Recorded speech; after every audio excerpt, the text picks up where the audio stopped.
Good morning, Sharon Junior High School. I am Heather. And I'm Lydia. Today is Thursday, January 19th, 2017. Sixth graders, today is an A day. And since there is no school at all tomorrow, we're just going to go with today's hot lunch, and that is a chicken Alfredo Florentine, and the grab and go is a crunchy Hawaiian chicken wrap. Today is the last day of second quarter. There is no school tomorrow, so we will see you all on Monday, the first day of third quarter. Vex Robotics After School Club is meeting on Tuesdays and Thursdays. If you want to join, please see Mr. Furman. Science fair students meet with Mr. Hoon in room 2004 after school today. Yoga will meet today after school in Mr. Clear's room.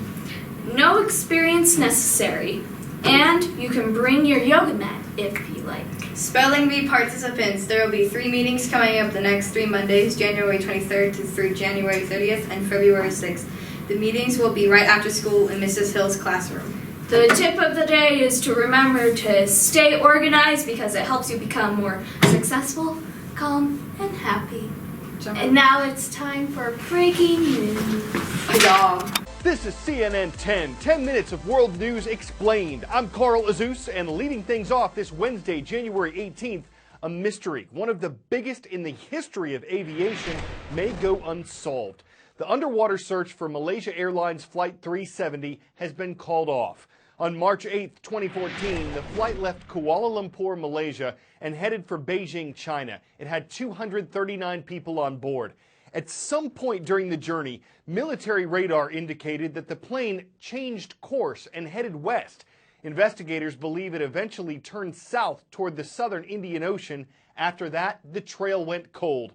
A few pieces of the plane have washed up on islands near the east coast of Africa.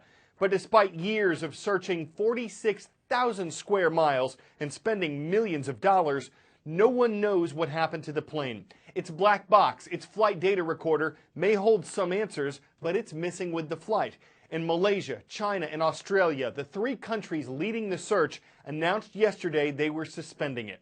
They said the decision was not made lightly or without sadness, but a group that represents family members of the flight's passengers says stopping at this stage is nothing short of irresponsible. Following a plane crash, the search for survivors always comes first. But just as important is the search for answers, the why and the how. Often those answers are found in the black box. Since the 60s, all commercial airplanes have been required to have one on board. Now, the name is a little misleading because they're actually orange. And when we're talking about a black box, we're talking about 2 different boxes, one being the cockpit voice recorder, the other being the flight data recorder. Together, they weigh anywhere between 20 to 30 pounds, and they have to be crash-proof. Black boxes can survive just about anything. Temperatures up to 2,000 degrees Fahrenheit for an hour. Forces that are 3,400 Gs. Now, that's 3,400 times the force of gravity. They're waterproof, and they can save recorded data for 2 years. And it's a lot of data. The cockpit voice recorder records the crew's conversation and background noise. By listening to the ambient sounds in a cockpit before a crash, experts can determine if a stall took place, the RPMs of the engine, and the speed at which the plane was traveling. When these sounds are cross-referenced with ground control conversations, they can even help searchers locate a crash site. Then there's the flight data recorder. It gathers 25 hours of technical data from airplane sensors, recording several thousand discrete pieces of information. Data about the airspeed, altitude, pitch, acceleration, roll, fuel, and the list goes on and on.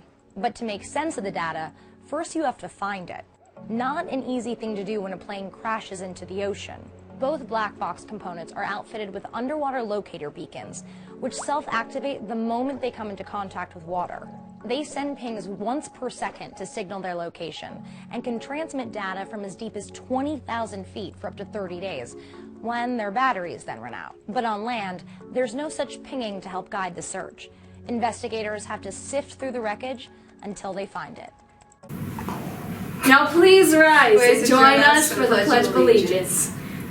I pledge allegiance to the flag of the United States of America and to the republic for which it stands, one nation under God, indivisible, with liberty and justice for all. That is all for today. I am Heather. And I'm Lydia. Always remember to be safe, Be respectful. be responsible, And be boldly kind.